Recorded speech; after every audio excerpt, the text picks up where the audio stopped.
বন্ধুরা, শুধুমাত্র রাতের বেলা দুটি উপকরণ দিয়ে বানিয়ে ফেলুন, আপনাদের ত্বক উজ্জ্বল হবে, ফর্সা হবে, স্কিন চকচক করবে।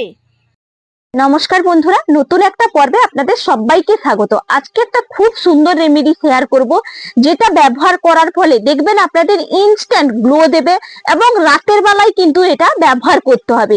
দেখবেন যাদের খসখসে চামড়াটা হয়ে গেছে তীব্র পরিমাণে বা মোলায়েম ভাবটা নেই, ড্রাই স্কিন, তারা কিন্তু ব্যবহার করার ফলে দেখবেন আপনাদের স্কিনটা এত সুন্দর উজ্জ্বল হবে, ফর্সা হবে, ঝকঝকে হবে। তাহলে চলুন কি করে আমি বানাই, পুরোটা চোখ রাখুন।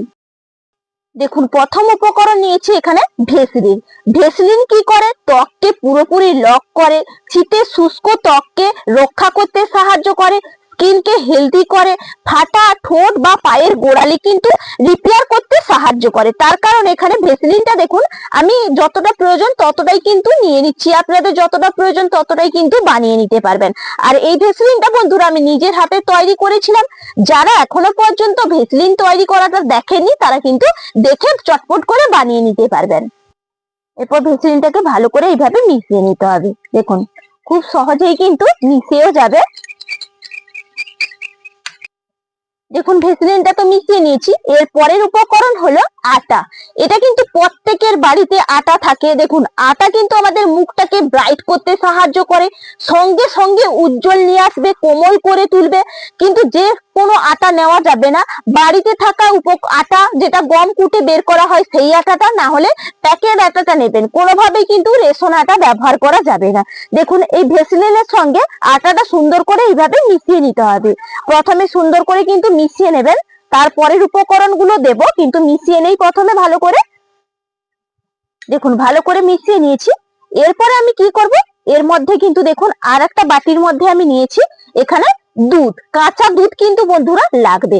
কাঁচা দুধটা প্রথমে দিয়ে দেব, দিয়ে মিশিয়ে নেব, পুরোটা একসঙ্গে দেব না, অল্প করে দিয়েছি, তারপরে মেশাবো, আবার কিন্তু লাগলে আবার দেব।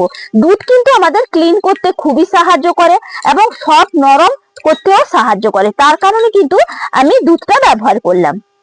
আর দুধ যদি হাতের কাছে না থাকে, সেই ক্ষেত্রে গোলাপ জল, না হলে কিন্তু গুঁড়ো দুধটাকেও জল করে আপনারা ব্যবহার করতে পারেন, কিন্তু কোন রকম গরম দুধ ব্যবহার করা যাবে না। দেখুন, ভালো করে মিশিয়ে নিচ্ছি, অল্প অল্প কিন্তু দিচ্ছি, দিয়ে মিশাচ্ছি। দেখুন, এইভাবে কিন্তু আর লাগবে না, এখানে কিন্তু মোট 1.5 চামচ মতো দুধ ব্যবহার করলাম। এবার ভালো করে মিশিয়ে নেব। দেখুন, হাতের মধ্যে নিয়েছি কস্তুরি হলুদ। কস্তুরি হলুদটা যদি না থাকে, একদম কিন্তু নতুন প্যাকেট কেটে যেই হলুদটা আমরা রান্নাতে ব্যবহার করি সেই হলুদটাও দিতে পারেন, না হলে বাড়ির তৈরি হলুদটা দেবেন, এই ক্ষেত্রে ভালো হয়। কস্তুরি হলুদটা দিলাম কারণ দেখুন, এই যে কালচে ভাবটা দূর করতে সাহায্য করবে, সেই কারণে কিন্তু আমি কস্তুরি হলুদটা দিলাম। আর রান্নার ক্ষেত্রে যেই হলুদটা ব্যবহার করবেন, সেটা কিন্তু রান্নাঘরে যদি ব্যবহার করে থাকেন সেটা কিন্তু দেবেন না, নতুন প্যাকেটটা দেবেন। তাহলে কি হবে, মশলার সঙ্গে আর মিশে যাবে না। অনেক সময় কি হয়, মশলার সঙ্গে মিশে গেলে মুখে কিন্তু জ্বালা ভাবটা হয়ে থাকে, সেই কারণে বললাম। দেখুন, ভালো করে মিশিয়ে নেব। আর কস্তুরি হলুদের কিন্তু কালারটা একটু আলাদা হয়, তার জন্য দেখুন পিওর কিন্তু একদম রংটা আসে না, হালকাই কিন্তু আসে। দেখুন কি সুন্দর কালার একটা চলে এসছে এবং তৈরিও হয়ে গেছে। দেখুন কত সুন্দর। দেখুন, সুন্দর করে মিশিয়ে নিয়েছি। দেখুন, একটুও কিন্তু দলাদার ভাবও হয়নি, কত সুন্দর তৈরি হয়েছে। এর পরের উপকরণ দিয়ে দেব। দেখুন, এখানে নিয়েছি গ্লিসারিন। গ্লিসারিন কিন্তু আমাদের কালো দাগ ছোপটাকে রিমুভ করতে সাহায্য করে, তার কারণে কিন্তু আমি গ্লিসারিনটা ব্যবহার করছি। এখানে বেশি না, 2-4 ফোঁটা কিন্তু আমি ব্যবহার করব। দেখুন, 2-4 ফোঁটা নিয়েছি। এরপর মিশিয়ে নেব সুন্দর করে। দেখুন, সুন্দর করে একদম মিশানো হয়ে গেছে।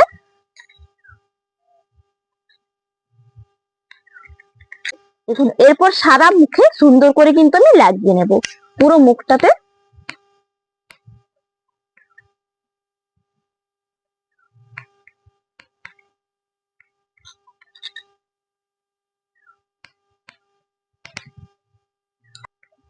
দেখুন, সুন্দর করে পুরো মুখটা লাগিয়ে নিয়েছি।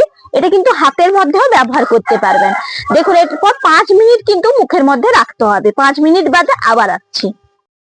5 মিনিট বাদে আমি আবারও ফিরে এলাম। দেখুন, মুখটার মধ্যে কিন্তু সুন্দরভাবে শুকনো হয়ে গেছে। এরপর এটা তুলে নিতে হবে। কিভাবে তুলবো, কোন রকম কিন্তু জল ব্যবহার করা যাবে না।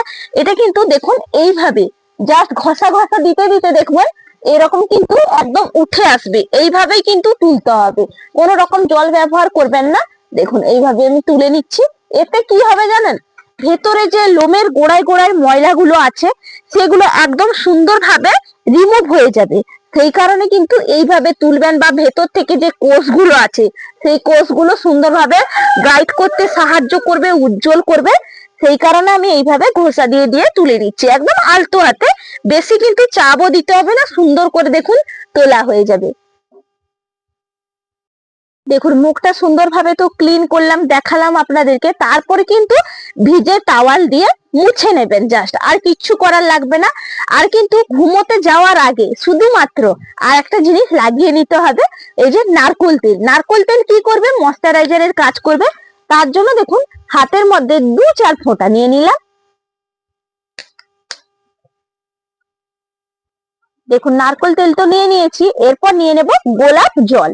গোলাপ জলটা স্কিনকে হাইড্রেট করতে সাহায্য করবে, নারকোল তেল কোমল করে তুলবে, ময়শ্চারাইজারের কাজ করবে। দুটোকে একসঙ্গে এইভাবে মিশিয়ে নিয়ে জাস্ট লাগিয়ে নিতে হবে, বাস। তাহলে আর কিচ্ছু লাগাতে হবে না, একটু লাগিয়ে নিয়ে মাসাজ করে নেব।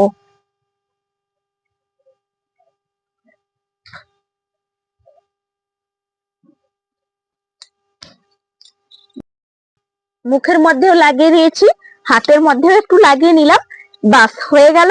এরপর কিন্তু আপনারা রাতের বেলা শোয়ার আগে তো এটা করে নেবেন, তারপর ঘুমিয়ে পড়বেন। সকালে উঠে দেখবেন আপনাদের স্কিনটা কিভাবে উজ্জ্বল হচ্ছে।